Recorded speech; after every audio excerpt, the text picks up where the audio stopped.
interatividade. É tudo. Amazônia, a maior floresta tropical da Terra.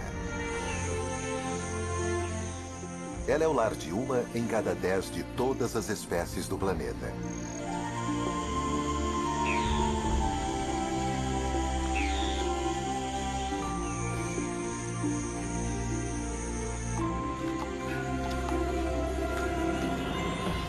Ela pode parecer um vasto paraíso tropical, mas esconde um lado mais cruel.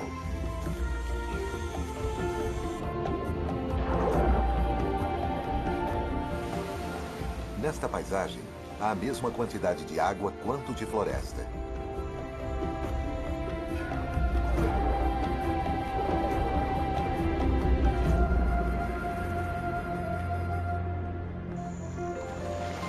E todos os anos, estes dois mundos colidem, quando a floresta se enche de água.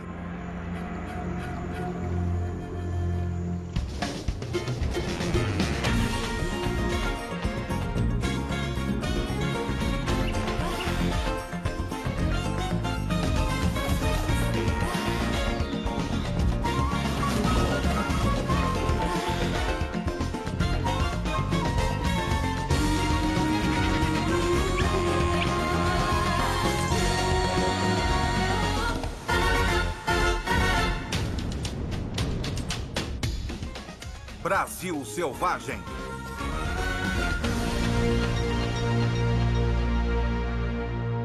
A Sombra do Gavião. A Amazônia é inimaginavelmente grande. Dentro deste espaço verde, um número enorme de animais luta para sobreviver. A cada manhã, bugios saúdam o dia. Eles estão anunciando seu domínio dessa parte da floresta. Mas seus chamados alertam um assassino perspicaz.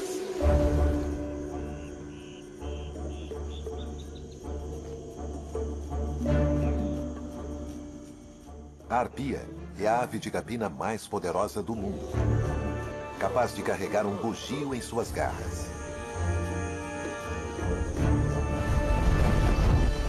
Suas asas, cuja envergadura é de 2,5 metros, são amplas e curvas, o que a permite fazer manobras através dos dosséis com precisão mortal.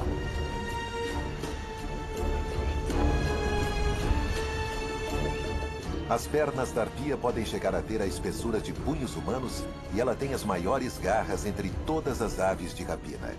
Ela é capaz de carregar uma presa com quase o mesmo peso que ela.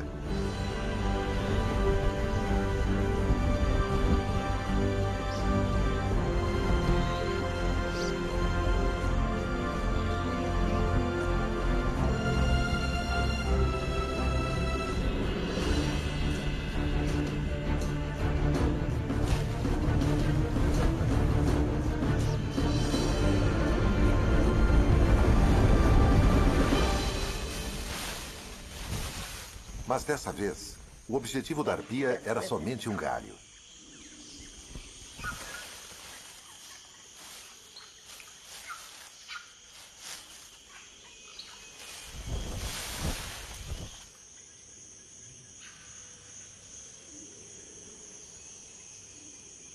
Os gamos são para ela levar para o ninho que fica nos galhos das árvores mais altas da floresta.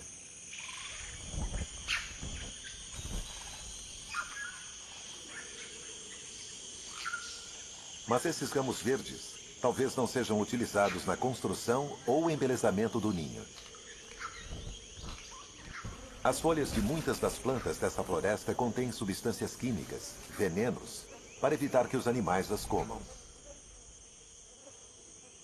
E essas folhas podem agir como repelentes contra insetos. A ave talvez esteja usando armas químicas.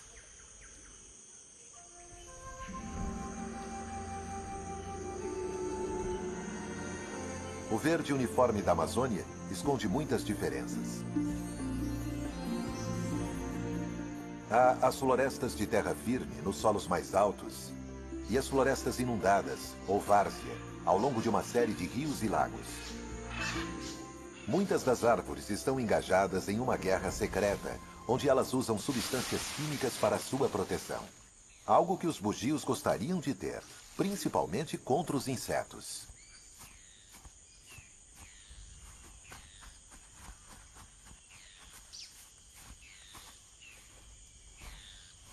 Quando não estão se coçando, os macacos fornecem um serviço às árvores.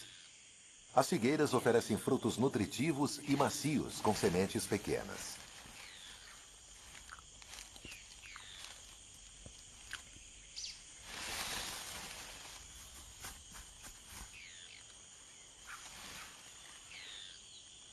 Quando se alimentam, os bugios jogam fora as sementes e assim as figueiras se multiplicam pela floresta. Na guerra invisível, as árvores lutam para manter suas folhas, muitas usando venenos para evitar que os animais as comam, mas ao mesmo tempo incentivando as criaturas a comerem seus frutos.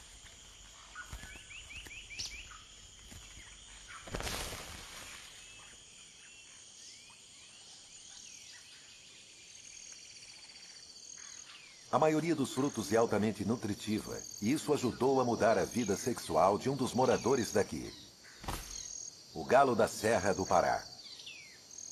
Todas as manhãs, depois de se fartar rapidamente de frutas, os fabulosamente coloridos machos se reúnem em uma área de exibição comunal.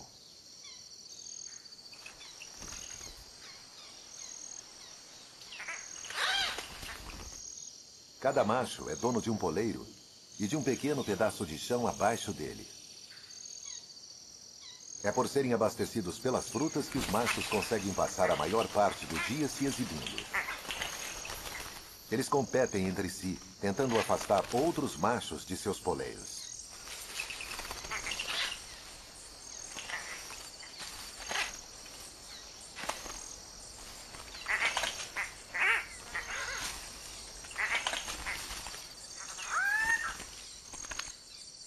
A chegada de uma fêmea unicolor faz os machos descerem, cada um para sua área individual. Curiosamente, eles agora pararam de emitir sons e mal se movem. Eles esperam com as penas eriçadas, na esperança de que a fêmea visite sua área exclusiva.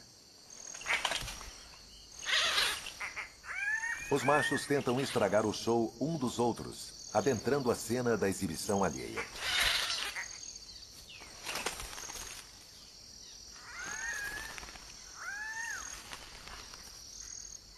A fêmea observa e avalia a qualidade do que os machos têm a oferecer.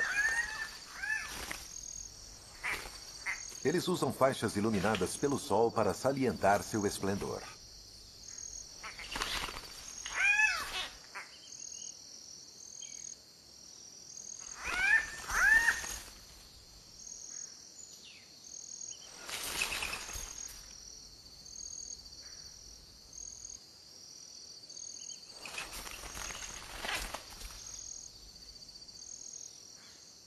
Ela escolheu um macho na margem extrema da área de exibição, onde o acasalamento acontece discretamente.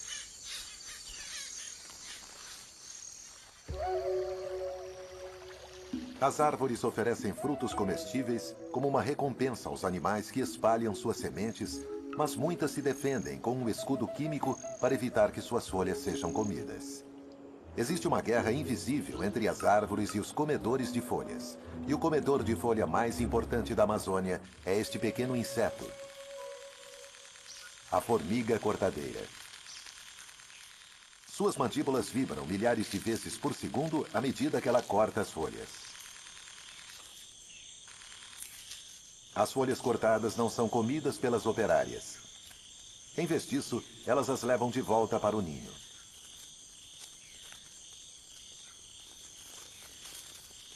À medida que se deslocam, as formigas deixam uma trilha de odor para marcar o caminho. Esta substância química, um feromônio, é muito poderosa, e cada formiga consegue produzir apenas 1/1000º de uma grama dele. Uma folha pode chegar a 20 vezes o peso da formiga, o equivalente a um ser humano carregando uma carga de 1 tonelada. Porém, mais surpreendente ainda, estes mini-hércules chegam a mais de 100 metros de seu ninho, o equivalente humano a uma caminhada de 24 quilômetros. Como se a carga não fosse o suficiente, formigas maiores sobem nas folhas nas costas das carregadoras para protegê-las de moscas parasitas.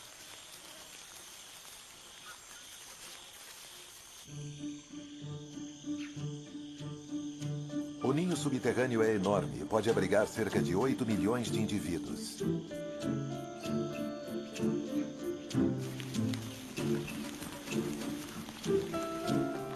As folhas são levadas para uma câmara especial, onde uma classe diferente de formigas as corta em pedaços menores.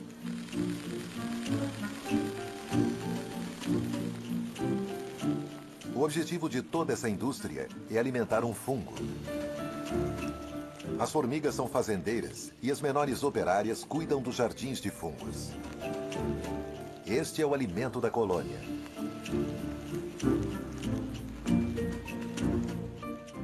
As formigas e os fungos dependem totalmente uns dos outros. Se as formigas trouxerem folhas envenenadas que não sejam adequadas aos fungos para o ninho, algo as avisará e então elas coletarão outras folhas. A rainha é uma gigante no mundo liliputiano. Ela chega a pesar 1.500 vezes mais do que as formigas jardineiras. Apenas ela produz os ovos que se transformarão nos muitos tipos de operárias. A colônia está sempre ocupada, escavando novas câmaras para cultivar mais fungos. O espólio é levado para fora e excluído.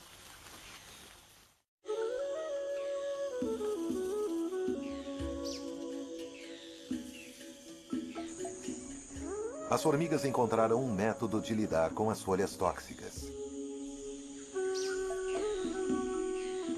Outros animais encontraram maneiras diferentes de superar esse desafio. A mãe preguiça tem seu próprio método de encontrar folhas comestíveis.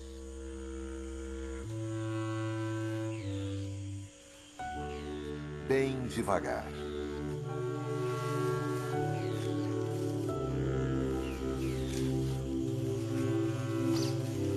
A razão da famosa letargia da preguiça é que folhas têm pouco valor nutricional.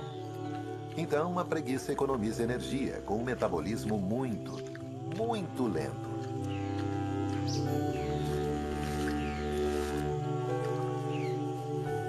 A preguiça usa seu apurado olfato para encontrar folhas com poucos agentes venenosos.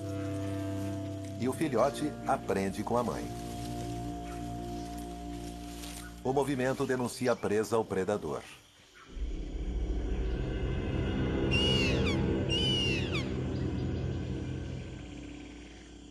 Mas isso não é problema para a preguiça, que descansa e dorme durante a maior parte do dia.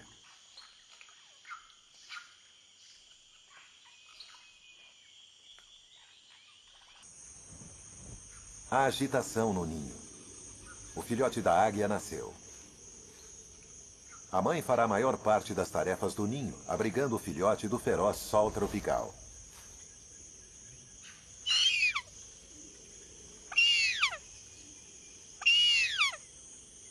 O filhote passará 5 meses no ninho, até que chegue a ter o tamanho dos pais. Durante esse tempo, eles trarão galhos como uma forma de controlar os insetos. A mãe vê algo se movendo.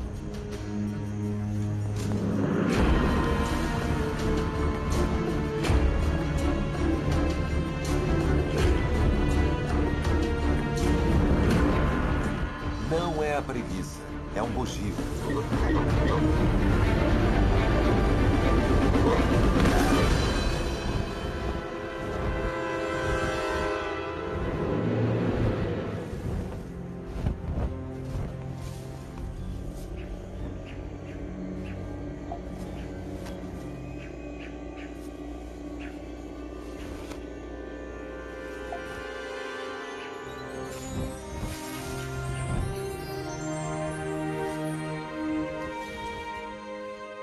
O macaco será um dos muitos que os pais trarão ao único filhote durante os próximos meses.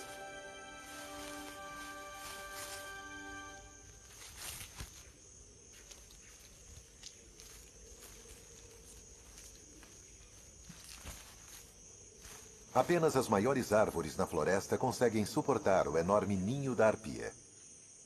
E uma das favoritas dessa ave é a castanheira. É um gigante da floresta e seus frutos também são enormes. Eles chegam a pesar 2 quilos. E como a árvore chega a 50 metros de altura, os frutos têm um longo caminho na queda. Existem até registros de mortes entre humanos atingidos por aquelas castanhas. O fruto é duríssimo e por muito tempo não se soube que animais conseguissem abri-lo. Mas agora sabemos que este roedor, a cutia, não só come as castanhas, como ajuda a produzir novas árvores.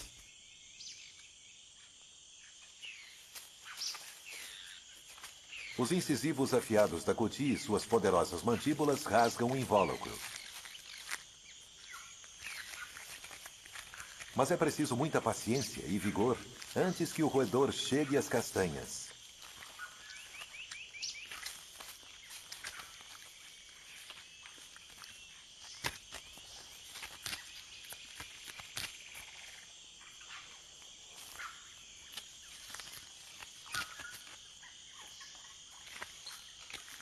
A cutia come algumas e enterra o restante para mais tarde.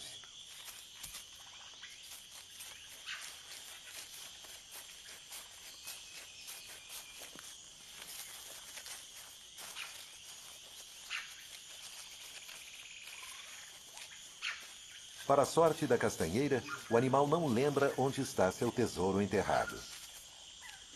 E assim, na cutia, a castanheira tem um jardineiro bem pago que até ajuda a plantar suas sementes.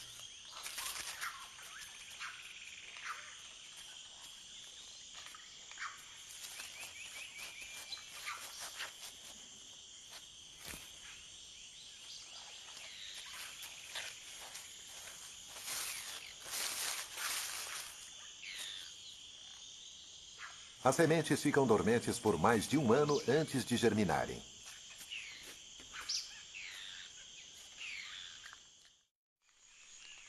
Existe outro animal que também recorre ao fruto da castanheira. Ele é um tipo de rã venenosa. É possível que essa rã obtenha suas toxinas das formigas e cupins que ela come, que por sua vez obtém seu veneno das folhas. A rã concentra o veneno e avisa isso aos outros através de suas cores brilhantes. A fêmea põe os ovos no chão úmido da floresta.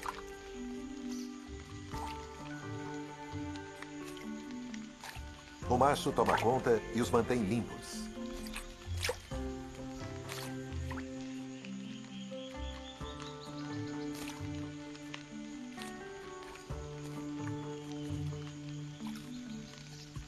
Quando nascem, ele lhes dá carona.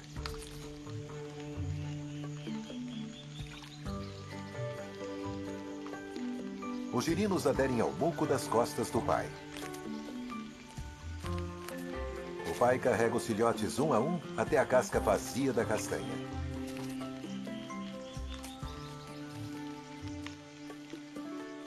Ele verifica o lago em miniatura para ver se tem alimento bastante para seus filhotes.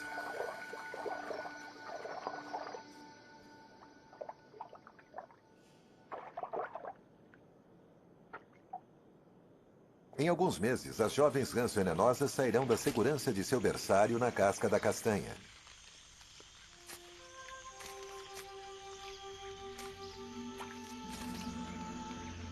A floresta amazônica é um lugar difícil onde viver.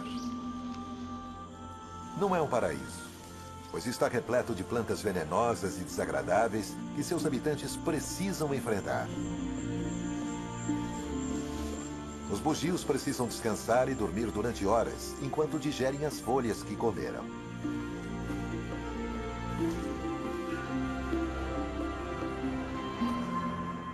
A noite traz novos desafios e uma gama diferente de animais. Criaturas que se escondem durante o dia. E há diferentes frutas para serem encontradas e consumidas.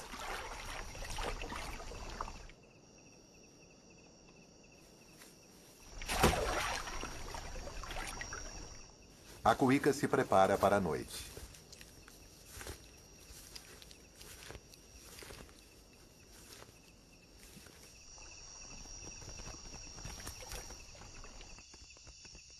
Ela é um onívoro, uma generalista, e usa seu olfato para encontrar alimento no mundo escuro.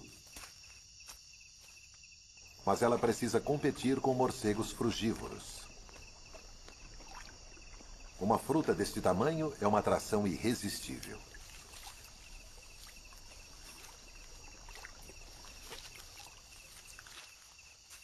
A cuíca precisa agir rápido se quiser afastar os morcegos famintos. Eles estão concentrados em se alimentar, mas precisam ter cuidado com a cuíca.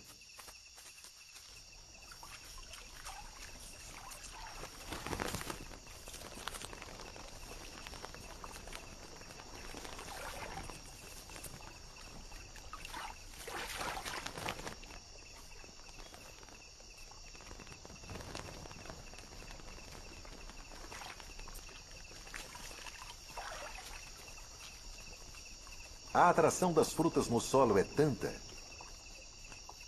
que quando a cuíca vai embora, os morcegos retornam. Eles estão distraídos com o frenesi da alimentação e não percebem que a cuíca voltou.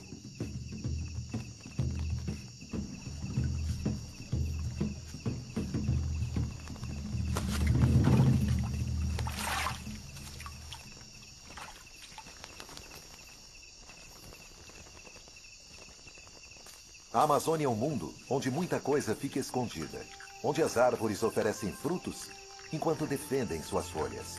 Um mundo de venenos, onde plantas e animais lutam em uma guerra invisível. Mas tanto para as plantas quanto para os animais, há um desafio enorme. O clima.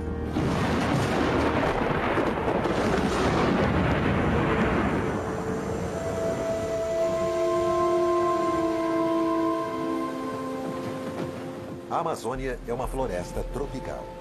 Cerca de 250 centímetros de chuva caem todos os anos.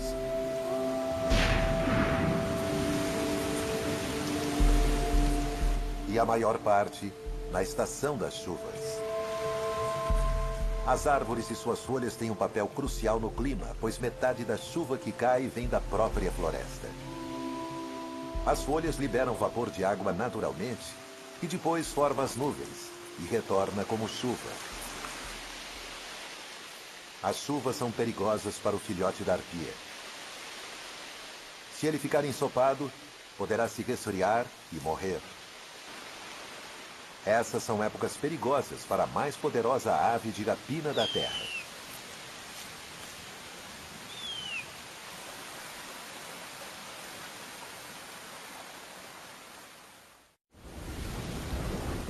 As chuvas transformam a floresta amazônica e muitos de seus rios.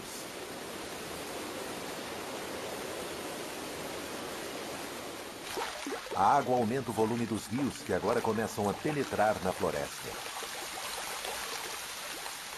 As tempestades são tão intensas que a floresta se torna um mundo anfíbio.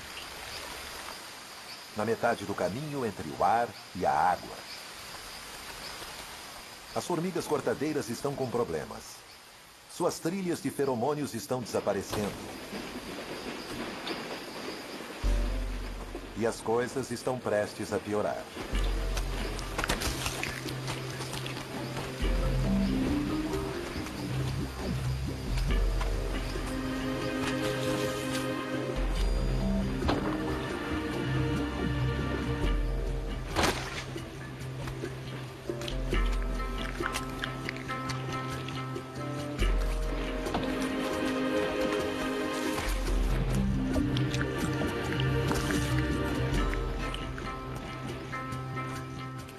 Não são apenas as torrentes de água vindas de cima. Os rios continuam subindo, submergindo suas trilhas. As formigas, as maiores consumidoras de folhas da floresta, estão encharcadas pela estação das chuvas. À medida que a água sobe, ela se espalha dentro da floresta e cria alguns dos habitats mais exclusivos do mundo. As várzeas e igapós, florestas inundadas sazonalmente.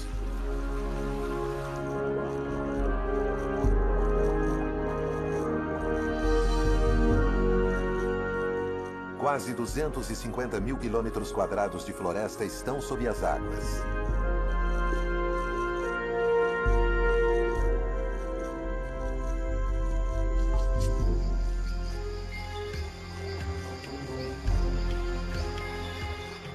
A transformação é total.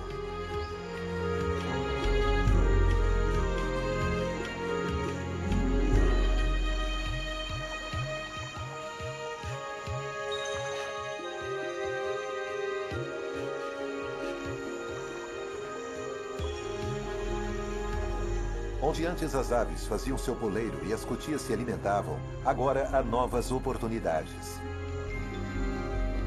Em seu auge, as enchentes podem alcançar mais de 20 quilômetros floresta dentro.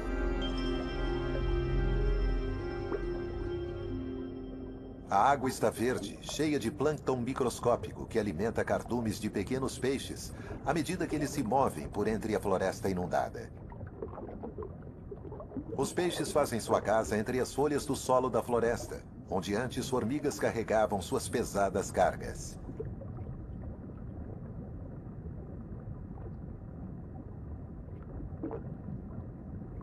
Este macho da espécie Rivulus é atraído por uma fêmea. Ela é maior e envia fortes sinais sedutores.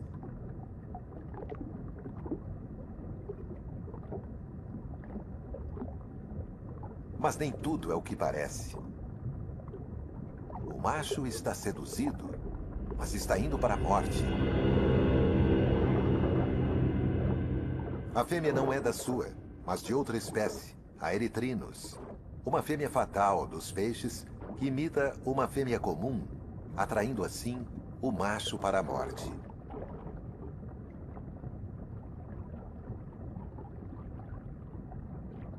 À medida que o nível da água sobe dentro da floresta, predadores maiores se movem com ele.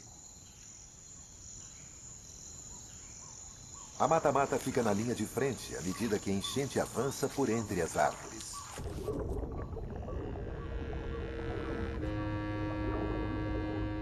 Ela tem seu próprio método de pesca. Uma de suas técnicas é se misturar ao pano de fundo. Ela fica parecendo um tronco coberto com vegetação. Seu disfarce é tão completo que os peixes vêm mordiscar seu casco. A única limitação desse predador é que ele precisa respirar.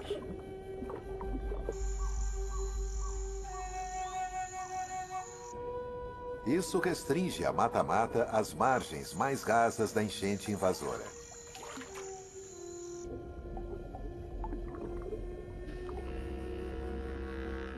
A tartaruga se posiciona de novo e espera.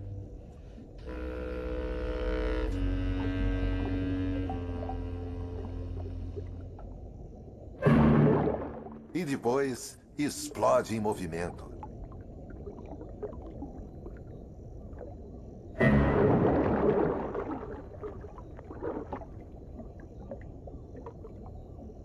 Para a maioria dos peixes, o fim é tão inesperado quanto repentino.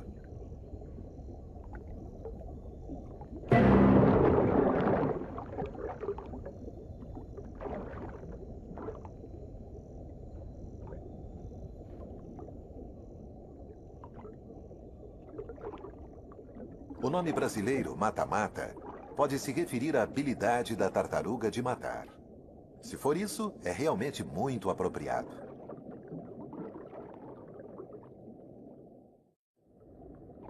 À medida que a água enche a floresta, ela causa problemas para alguns de seus habitantes mais lentos.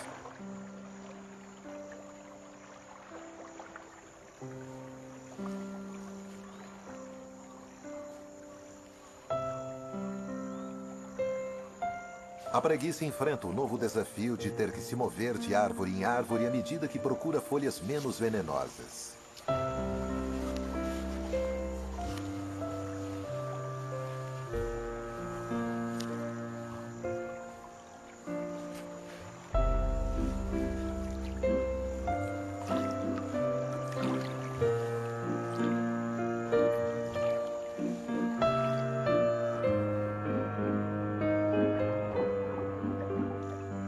Ela é uma nadadora surpreendentemente habilidosa, o que é muito bom.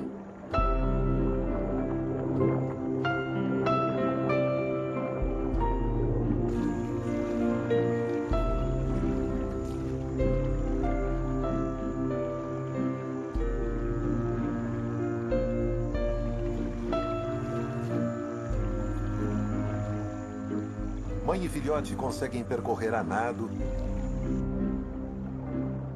muito devagar, as curtas distâncias entre as árvores.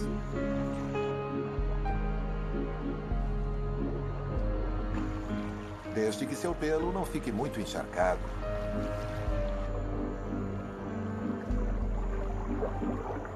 Curiosamente, o pelo molhado da preguiça pode ser uma bênção disfarçada, pois incentiva as algas verdes a crescerem, o que proporciona uma espécie de camuflagem.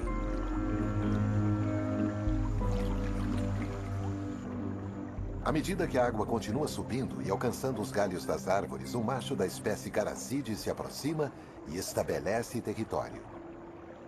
E logo atrai uma fêmea.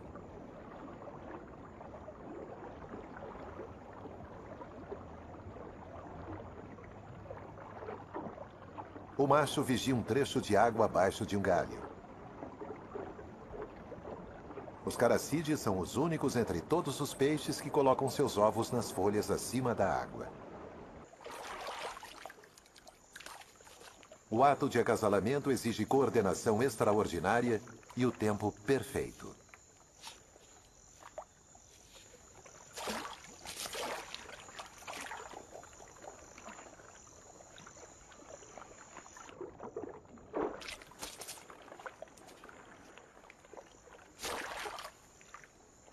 A razão para toda essa precisão é que os ovos do peixe estão mais seguros em uma folha fora da água, longe das bocas famintas.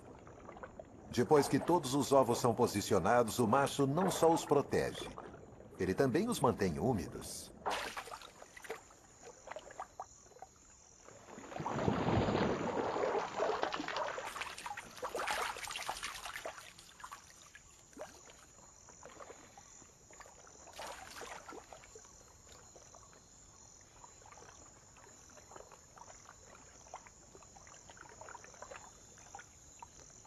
Os ovos se desenvolvem rapidamente e depois de 2 dias, os bebês estão prontos para eclodir.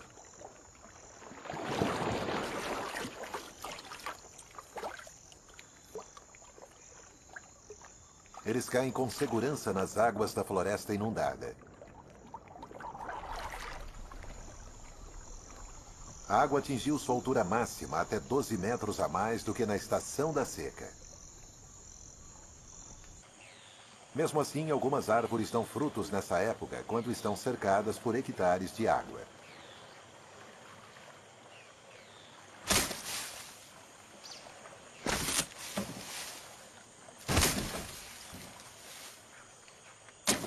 As sementes da seringueira parecem estar sendo desperdiçadas, caindo dentro da água. Mas nada poderia estar mais longe da verdade.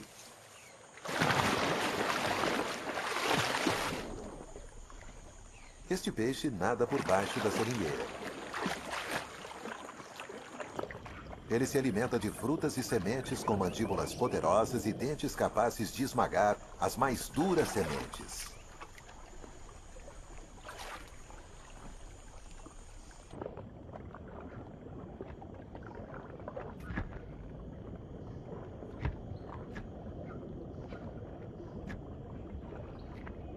O estranho relacionamento entre peixe e árvore é mutuamente benéfico.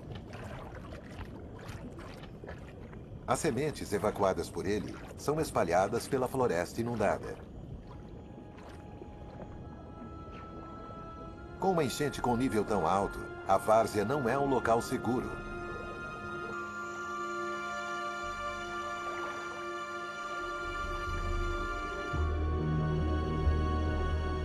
Pois o pirarucu, o maior peixe da Amazônia, espreita nessas águas. Este monstro pode chegar a 3 metros de comprimento. O pirarucu é um gigante estranho. pois ele vem à superfície a cada 10, 15 minutos durante sua caçada.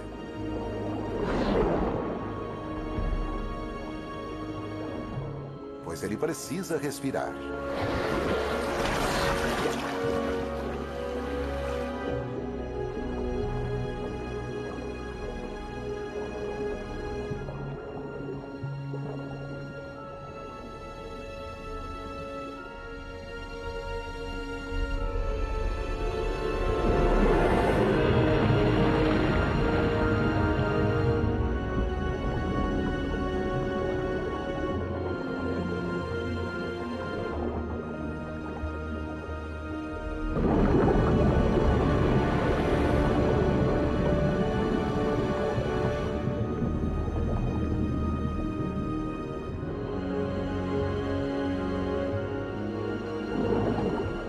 O pirarucu é membro de uma família primitiva de peixes que persegue e aterroriza outros peixes desde a era dos dinossauros.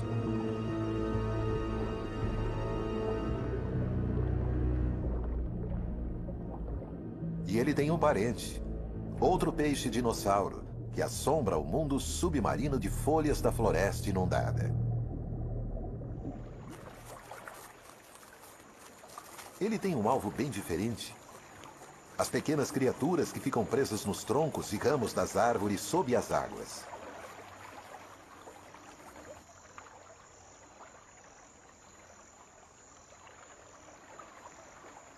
Com 1 metro de comprimento, o aruanã é menor que o pirarucu, mas não menos assustador.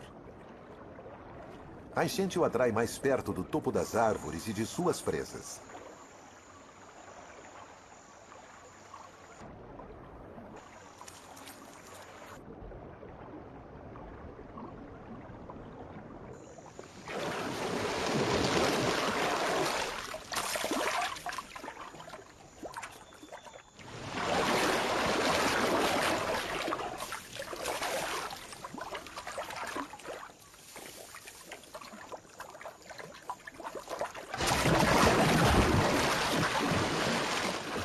As enchentes são uma época de abundância para os aruanãs.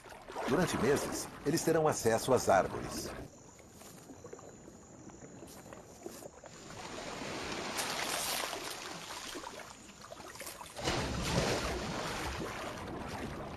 Mas o que é bom, dura pouco. As águas começam a retroceder.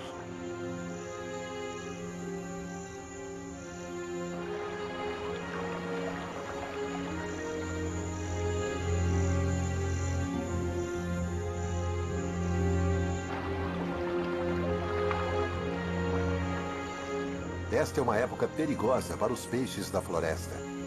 É fácil ficar preso nessas poças, no solo da floresta. Mas nem todos os peixes estão indefesos. À medida que as poças esvaziam, o Erythrinus, o imitador de assassinos, simplesmente nada sobre o solo.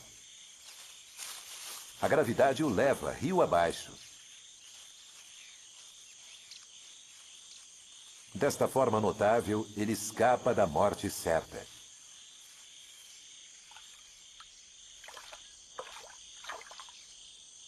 O Rivulus também tem uma estratégia de escape. Ele usa os poderosos músculos da cauda para se lançar no ar. Desta maneira vigorosa, ele gira sobre o solo da floresta.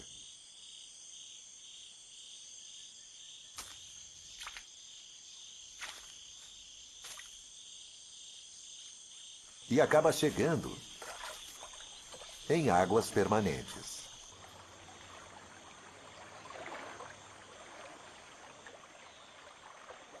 Os habitantes temporários das florestas inundadas são forçados a voltarem para os riachos, rios e lagos.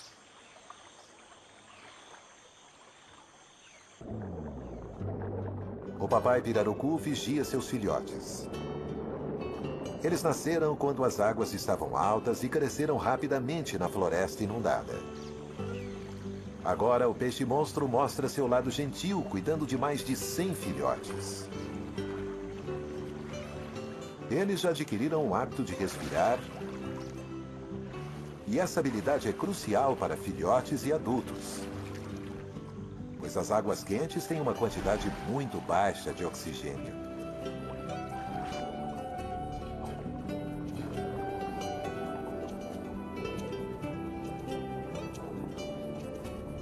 Os filhotes ficarão com o pai durante 3 meses. O macho secreta um feromônio na cabeça que mantém os filhotes perto dele.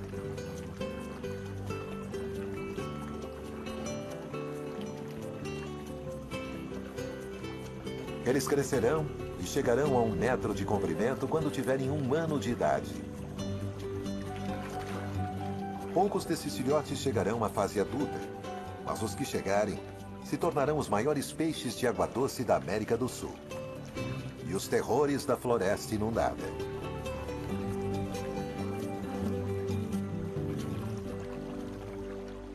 O fluxo das enchentes traz tanto fartura quanto fome para os peixes. E as estações da seca e das chuvas afetam todas as criaturas da Amazônia. É na estação da seca, na floresta de terra firme, que outro gigante da Amazônia atinge seu momento-chave em seus deveres de pai.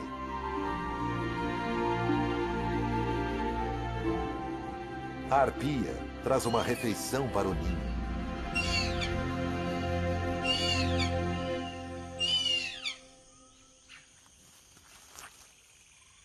O filhote está com 5 meses e já é quase adulto.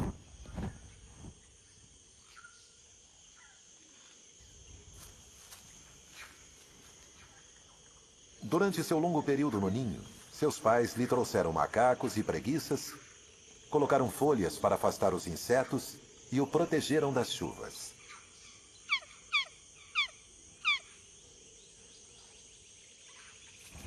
Agora está na hora dele ir para o ar.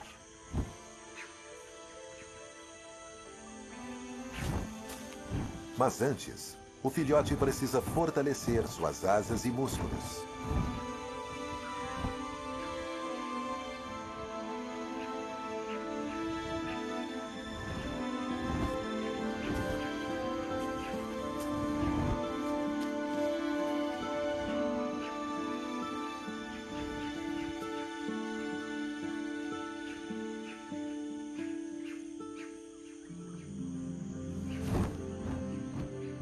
O reino dessas arpias é um dos mais complexos do mundo.